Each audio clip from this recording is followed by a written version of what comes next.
Hello, আসসালামু আলাইকুম guys. Saudi আরব এটা লেক পার্ক, বিশাল বড় একটি লেক পার্ক। এত সুন্দর, সবকিছু গোছানো, পরিষ্কার পরিচ্ছন্ন। তারপরেও সৌদি গভর্নমেন্ট পাবলিকের জন্য উন্মুক্ত করে দিয়েছেন, একদম ফ্রি এন্ট্রি, কোনো টাকা পয়সা লাগে না। আপনি ইচ্ছা করলে ফ্যামিলি সহ আসতে পারেন। এখানে বারবিকিউ, এমনকি রান্না করে যে কোনো কিছু খেতে পারেন। বিশাল বড় একটা এরিয়া, খুব সুন্দর, খুব সুন্দর এবং অনেক বিশাল। গরমের মধ্যে একটু লোকজন কম থাকে, তারপরেও আমরা গরমের মধ্যে আসলাম। আমাদের রান্নার কার্যক্রম চলছে। আমাদের টিকটক ভাই ফারুক ভাই, টিকটক সেলিব্রিটি বলা চলে, টিকটক নিয়ে ব্যস্ত আছে।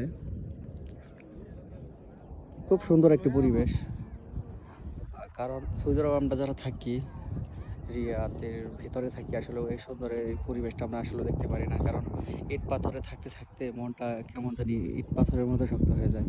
তার জন্য পানির কাছে আসলে দেখা যায় অনেক মনটা শীতল হয়, নরম হয়, সব কিছু মিলিয়ে অনেক সুন্দর। আশা করি সবাই আসবেন। খুব ভালো একটা প্লেস, অনেক পরিষ্কার পরিচ্ছন্ন, অনেক সেফ।